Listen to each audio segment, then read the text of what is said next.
Thank you very much for being here today. I was not going to tell a joke, and somebody said that's not right. So I'm going to tell you two that years ago when I was running for the House, before I got elected the first time, I went to Huna, and I was walking around knocking on doors and introducing myself and saying I'm running for the State House. I want to get into the State House. And after the second or third day there, a young man about 10 years old came up to me and said, "Hey, are you the one trying to get to the State House?" Well, my chest got big and my head started swelling, and I said, "Yeah, that's me." He said, "Good. When you get there, could you say hello to my older brother? He's serving 10 years. I always remember that, and that's a true story. And another true story, because one of the things that I have to do, and we all have to do, every one of us, is keep your feet on the ground. And one of the things, two things that I did was, I stayed in my village. Not everybody can say that, and I appreciate all of you who can't stay in your village and you have to go someplace else. To this day, I'm still living in Angoon, and I'm really proud of that. I raised my family there. But I remember one guy telling me, when I first got elected to the state senate, he said, "Well, Albert, one of the hardest things you're going to find is that you have to keep your feet on the ground. So I'm going to tell you a story," he said. There's two ways to start fairy tales, he said. Remember this all the time. He said, the first is, once upon a time. The second is, if I'm elected.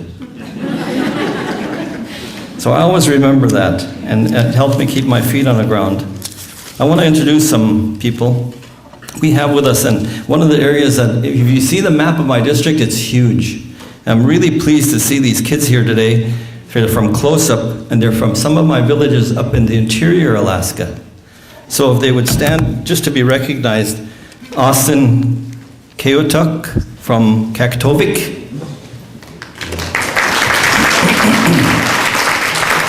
Let me introduce them and then we'll clap for them all at the end. There's Chelsea Brower from Kaktovik, Molly Fisher from Kaktovik, Hugo Kakinya from Anaktuvik Pass, Kristen Mori from Anaktuvik Pass, Emily Kunakana from Nowitzik, Jay Wheel from Arctic Village, Jerry Brower from Nowitzik, Noah Whitwell from Vinatai, and Elijah Williams from Nowitzik.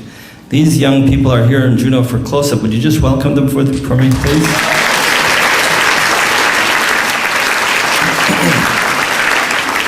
And two more quick recognitions for those of you who don't know. Senator Lincoln's birthday. Will you sing for me? Why don't you come up here and we'll both sing. It's her birthday, so those of you who see her later, congratulate her on surviving another year. This is a true story. When I was in the House, Senator Lincoln was in the Senate, and Reggie Jewell, myself, and Mary Capster, three Alaska Natives, sat together in the House. And we had a lady that was named Ramona Barnes, Representative Ramona Barnes. She was mean. Oh, she was mean. I mean, anyway, we were in the House one day, and Ramona Barnes got up to the floor of the House and started to beat up on that certain senator from Rampart. Just beat up on Senator Lincoln. So Representative Jewell and Representative Capster and myself sat there and listened. And when the Senate session was over, we started to walk out of the chambers, and there was Senator Lincoln with her hands on her hips just glaring at us. She said, that Representative Barnes beat me up from one side of Alaska to the other, and not one of you, and she pointed at Reggie Jewell, myself, and Ray Capster and said, not one of you defended me. I'm the older of those three people, and so Representative Jewell and Representative Capster both looked at me to answer her, and I said to her, everything Ramona Barnes said was true. And her reply to that was, oh, okay. I want to talk to you just for a minute. Oh, I want to recognize one more person. If you would, please welcome Senator Betty Davis. Where's Senator Davis?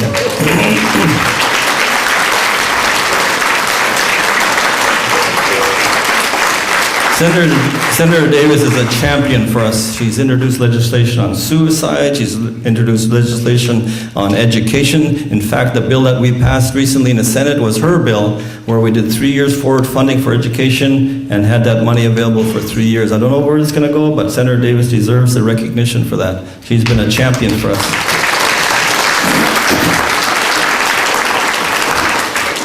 Let me just pretend I'm a king for the day. And I want to talk to you about some things in the legislature that I wish I was king for the day that I could do something about. Let me just start with the permanent fund. $45 billion. Maybe people would qualify me as a spendthrift Democrat or a Democrat that wants to spend money, but $45 billion in the permanent fund account that we use only for distributions to individuals in this state. If I was king for the day, I'd take that $45 billion and divide it into 3 pots of money. I would put $20 million away for dividends to individuals in Alaska because people feel ownership in that. I would take part of the money, maybe half of what's left, and put it into an endowment for education. And the rest of it I would take and put it into an endowment for future energy and transportation needs in this state. But I'm not the king for the day. But that's something I wish we could do, and I wish people would think about it. And I'd take that whole thing for a vote of the people. Tell me what you think, because we could take $20 billion and give you a permanent fund check for the rest of your life and guarantee it. We could give $25 billion of what's left into an education endowment fund, and educators and people who are in education don't have to come to us and on their hands and knees and say, give me some more money for the BSA. Education's so important, we should do that. And another $20 billion for energy and infrastructure needs in the state. I think it's a great step, and I wish that someone could run for governor and say they're going to do that. I'd support them. Permanent fund, redistricting board. If I was king for the day, I'd support Senator French's new bill that just came out. And I want to recognize Marie. Where's Marie at? Nana, thank you for your work on the redistricting board, and really appreciate this. This is, of course, of no disrespect to Marie and the work she did, but if you will notice over the years, the redistricting board has been appointed by the people that are in power that particular year. When Governor Knowles was in power, Democrats sat on that board. Senator Parnell is in power. 4 of the 5 seats were Republican. Senator French has a bill in the Senate right now, that would say, we have a change to our Constitution that says that from now on, the 2 major parties in the state would have 5 members on that board. 5 Democrats, 5 Republicans, and 1 nonpartisan. If I was king for the day, I'd sign that tomorrow. The governor's scholarship. I told John Moeller, and I appreciate him being here, that he knows, and the governor knows, I've never agreed with that scholarship program. $400 million for the scholarship that I termed as an elite scholarship for elite students in this state, because none of my rural students would ever qualify for that. And we found the numbers recently that said 5% of the rural students in the state do qualify. 5% from rural students in the state do qualify, 5%. That's not fair to us. I have students in Angoon, Alaska, where I'm from, who only have 3 teachers in the high school. How can they expect them to have science and math and advanced English and advanced whatever the governor requires? So I met with the governor. He said, don't you support scholarship for students? I said, sure I do. But I don't think any of my students would ever qualify for that. So $400 million, if I was king for the day, I'd take that $400 million and put it into Head Start. I would put it into Head Start. And I told him that. I said, Governor, we don't need the money on this end of the spectrum for elite scholars. We need it on the other end of the spectrum for students that are just starting out so they have good beginnings. If I was king for the day, that's what I'd do. PCE. PCE, power cost equalization, for rural Alaska. It's at $500 million right now, and we've done really a lot of work to build it up to $500 million. But only homes qualify under the PCE program. I don't know how many of you heard recently that we have the Susitna Dam project in interior Alaska. Not interior Alaska, but up in Alaska. Susitna Dam. If you haven't heard about it, last year we put $65 million into that project just to start it. just to start it. The cost for that is going to be between $6 and $8 billion. Nobody in Southeast Alaska will benefit from that project. Nobody. Nobody in the Aleutians will benefit from that project. Nobody. I don't think anybody in North Slope or Western Alaska is going to benefit from that project. Nobody. So if I was king for the day, I'd say, okay, if you want to spend $6 to $8 billion on the Susitna Dam, then I want some billions of dollars for the rest of Alaska to work on energy projects in Southeast Alaska, for example, hydro. In Western Alaska, wind. Why not do that? Why only benefit one part of the state with that kind of money? $6 to $8 billion. Second verse of Alaska flag song. If I was king of the day, we'd have adopted it by now. Betty Davis, Senator Davis is the person that is heading up the charge to try to get that passed. You know what happened? Let me tell you the history of it. We went through every committee in the House and passed it out, and the Senate last year and passed it out. We went through every committee of the House that it got attached to, and we passed it out of every House committee. And then one individual went to the Speaker of the House and said, I don't like that bill. I want you to put it in my committee of Judiciary. I'm the chairman of the committee. It's not going to ever leave my committee. And it hasn't. One individual. And you know why? He said because the term native is in it. One word is in that he doesn't like, native.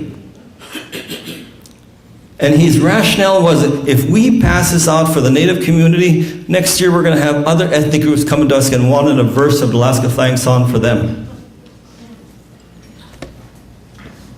Can you believe that? That's the kind of mentality we have up there yet. So if I was king for the day, the second verse would pass out, not because of the word Alaska Native, but the reality is that an Alaska Native did design that flag. That's the reality. Why don't we recognize him? He wasn't Tlingit. Why should people say, why are you championing it?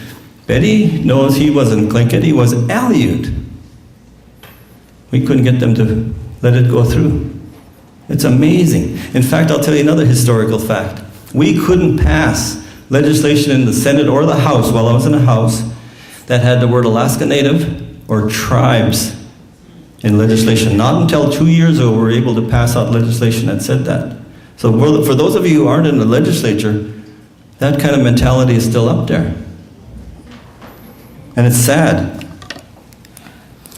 Water and Sewer Task Force. If I was king for the day, there are 6,000 families in Alaska that still don't have running water or sewers. 6,000 families. If I was king for the day, we'd get them all taken care of. Remember Governor Knowles? His mantra was, we are going to put the honey bucket in the museum. The only way we did that is if there was a museum up there that didn't have running water and they had a honey bucket. It's still 6,000 families don't have running water in Alaska. That's sad. I wanted to spend just a minute to talk about good things for Alaska. I don't want to be up here and be critical of bad things. I'm proud of the Alaska Native community. Look at the Alaska legislature. We have 9 natives in the Alaska legislature. That's something to be proud of. We have corporations that have beautiful buildings in Alaska. Go to downtown Anchorage and see the Arctic Slope building and in Fairbanks, the Doyon building, and see the Chugach building. Come to Juneau and see the Sea Alaska building. $4 billion to the bottom line from the Alaska Native community to this state. $4 billion. Look at the Alaska Native Medical Center we have. Look at the good work the Alaska Native Medical Board is doing in Alaska.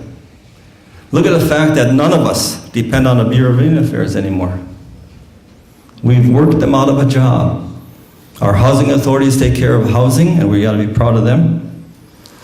Our nonprofits take care of a lot of the other health problems and concerns we have and day-to-day living of us. The health organization, SEARCH, Alaska Native Health Board, takes care of all of our health problems. Politically, you have AFN. We have to be proud of the Alaska Native community and the steps it's taken to be recognized in the state and the work that we do. The electrical boards, the electrical authorities we have. Got to be proud of them. The regional corporations and the 8A work that they do and the amount of money they bring into the state. That's a difference. The 8A companies in Alaska that belong to Native corporations bring money in. All of the oil companies in Alaska and all of the big fish companies in Alaska take money out. Huge difference. But I want to recognize some good things about that Native community. ANSEP. How many of you are familiar with ANSEP? The Alaska Native Science and Engineering Program in Alaska, developing and taking Alaska Native children and putting them through the engineering program and the science program and making doctors and engineers for us. Gotta be proud of that. You have to be. You have to be proud of the new young generation that's coming up. When you look at people like Jason Bordakowski, who's the new president of Bristol Bay Native Corporation.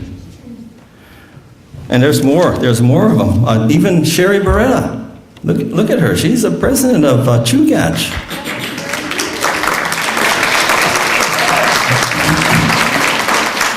And you have Aaron Schutt, President of Doyon. I mean, those guys, these people are young people. Compared to me and Jerry Isaacs, they're young. And they're leading the organizations, and we have to be proud of them. And I have to be proud of the fact that Native corporations are giving scholarships out. And the nonprofits are giving scholarships out, and we're doing it to develop the leadership in this state. I sit on the floor of the House, and Julie, remember this. When we were fighting for the subsistence provisions in the state constitution, I sit on the floor of the House. You need to settle with us.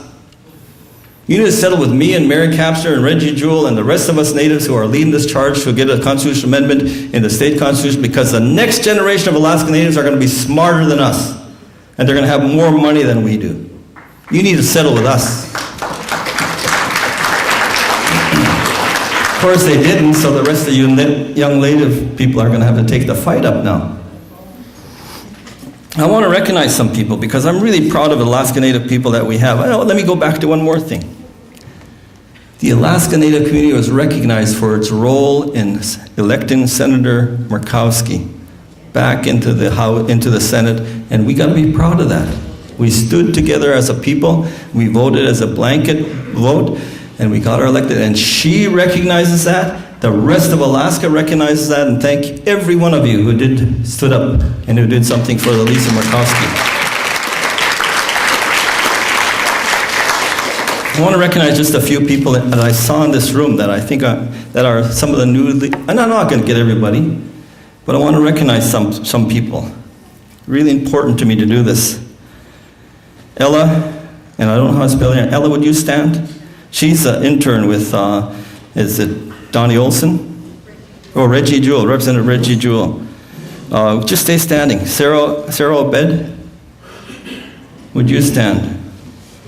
Sarah Demert, would you stand, please? Katya Wasley, would you stand, please? Joy Huntington, would you stand, please? Natasha Singh, would you stand, please? Anna Cook, would you stand, please? And I don't want to be all just women, so Anthony Malat, you need to stand. My daughter, Jaylina Rougeau, would you stand, please?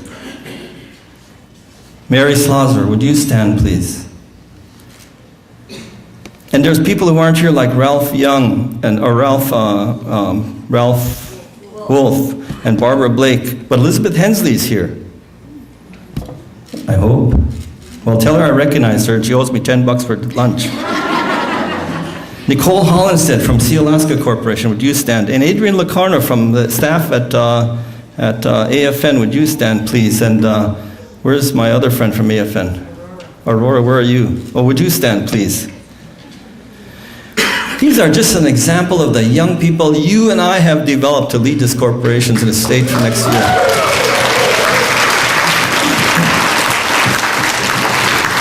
Thank you for standing. And I wanted to bring this up because you know what? I can see the light in a tunnel, and it's probably a train coming toward me. And I've been involved for so many years now, at least 40, with the Alaska Native Brotherhood, with Clinton Haida, with Search, with every organization that I was proud of to be part of, Alaska Native Brotherhood being the most important. But my seat disappeared. I don't have a seat in the Senate anymore. There's only going to be 2 senators from Southeast Alaska. It may be that I run a good race in the next election, but it's really going to be an uphill battle for me. So this may be the last time as a state senator I could stand in front of all of you and say thank you. It's interesting to see all of these young people because I'm only the second Tlingit to ever serve in the Alaska State Senate, Frank Pradovich being the first. And I'm really worried about when we're going to see another Alaska Native from Southeast Alaska in the State Senate. We're going to have a House member. Representative Thomas, I'm sure, will be there. I just want to thank you all for the support over the years. It's been wonderful. I'm cherishing almost every minute we have left.